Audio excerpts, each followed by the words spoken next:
Tudo bem, tranquilos, estudando bastante. Bom, sequência de urbanização, a aula de hoje vai ser uma conversa que a gente vai ter sobre o que é a cidade. Todo mundo sabe que a cidade é um aglomerado urbano, onde que no caso do Brasil, olha aí, o caso específico do Brasil, é onde se localiza a sede do município. O município é uma área grande. Se você pegar os 5.500 municípios do Brasil, com exceção das grandes cidades, a maior parte da área do município é zona rural. Porque a sede do município, onde está o aglomerado urbano, é onde fica a prefeitura e a Câmara dos Vereadores. Notem que nós estamos falando de algo no tocante da coisa política administrativa, que está na Constituição e é o IBGE que avalia isso. Então veja bem, no município há uma área muito grande, com zona urbana e zona rural. A área rural, grosso modo, é onde está localizado a prefeitura e também está localizada a Câmara dos Vereadores. É a sede do município. Isso seria a cidade.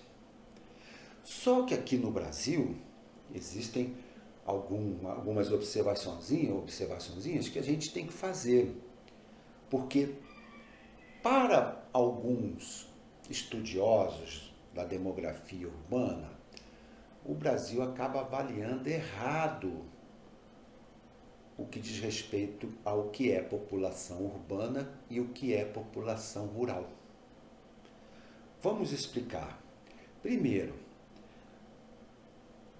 no IBGE há a consideração de que, mesmo dentro de um município, aquelas vilas mais afastadas da sede do município, que alguns chamam de distritos, vilas ou distritos.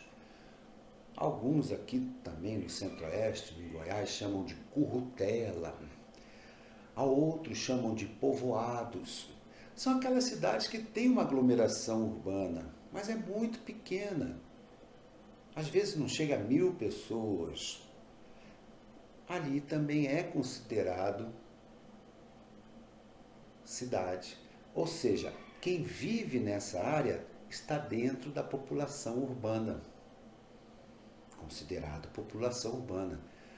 Mas, em outros países, essas pessoas de locais de aglomeração urbana muito pequena já são consideradas zona rural, população rural e não urbana.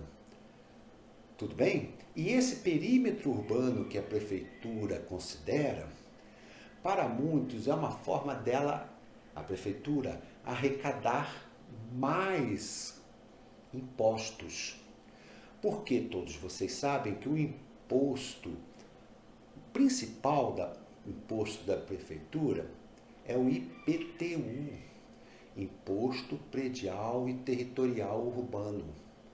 E esse imposto é cobrado para domicílios, comércios, indústrias, enfim, urbanos, como eu disse. E ele é mais caro. Enquanto que o imposto que é chamado de ITU, Imposto Territorial, ele é um imposto rural. Ele não incide com um valor tão grande de imposto. Então a prefeitura, obviamente, se aproveita disso e acaba cobrando mais caro, tendo mais domicílios considerados na zona urbana. Então essa é uma questão polêmica no nosso país. Mas, já que o IBGE considera assim, nós vamos ver que ao longo desse estudo da urbanização brasileira, Houve, lógico, regiões que tiveram um acréscimo muito maior de população urbana do que outra. Das 5 regiões brasileiras, olha aí, aquela que teve um processo de industrialização muito forte, meios de transportes mais eficientes, o que facilitou o deslocamento das pessoas do campo para a cidade, ao longo da história, óbvio, foi a região Sudeste.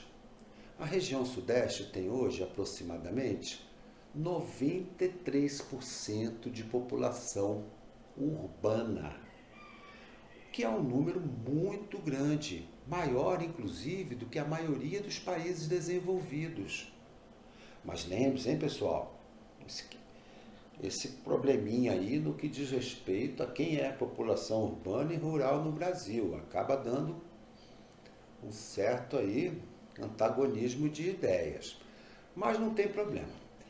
Em segundo lugar, e aí vem um peguinha, muita gente pode pensar que é a região sul. Não é. É a região centro-oeste, com aproximadamente quase 90% de população urbana. Isso se deve à construção de Brasília. Brasília, né? Não tinha nada ali, era só população rural e muito pouca. Hoje tem milhões de pessoas vivendo em Brasília e no seu entorno. A construção de muitas rodovias, principalmente a partir de Juscelino Kubitschek, que facilitou, né, o fluxo de pessoas de várias regiões do Brasil para o centro-oeste. E não podemos esquecer um fenômeno recente, de 50 anos aproximadamente, que é a mecanização da agricultura. A mecanização da agricultura no centro-oeste é muito forte e está ligada especialmente à cultura agrícola da soja, que chegou aqui na década de 70, no comecinho de 1970, dessa década. Tudo bem? E óbvio, isso vale para o Brasil todo. Não se esqueçam, a nossa estrutura fundiária, ou seja, quando falamos do tamanho das propriedades brasileiras, nós estamos nos referindo a propriedades muito grandes nas mãos de poucos, os latifúndios, e isso obviamente também contribui para o êxodo rural. Isso vale para o Brasil todo ao longo do tempo. Nunca foi feita reforma agrária no nosso território. Depois vem a região sul, depois o norte e por último o nordeste. Então são esses aí, as regiões são essas colocadas em ordem da mais urbanizada para a menos urbanizada. No Nordeste é explicável, ainda tem uma agricultura muito rudimentar na sua porção rural, aquelas pessoas que vivem da chamada agricultura de subsistência. E óbvio, né, são pessoas consideradas como população rural. Ok? Por unidade da federação, não tenham dúvidas, em primeiro lugar, é o Distrito Federal. Lógico, ali praticamente quase 100% de população urbana. Em segundo lugar, vem o Rio de Janeiro. O Rio de Janeiro não tem muita tradição agrícola ao longo da sua história, além do que foi a capital do Brasil de 1750 a 1960. Isso aí também atraiu muitas pessoas para o Rio de Janeiro ao longo do tempo. E, em terceiro lugar, São Paulo. Forte processo de industrialização, como vocês sabem. E, em quarto lugar, olha que interessante, o nosso estado, o estado de Goiás, que, como eu já expliquei, devido ao processo de urbanização do centro-oeste, chegou a esses números tão grandes que supera aqui no nosso estado 90% de população urbana. Ok, pessoal? Então era isso aí, falar das cidades, da urbanização brasileira. Depois continuaremos ainda sobre esse assunto muito interessante. Legal? Valeu, gente!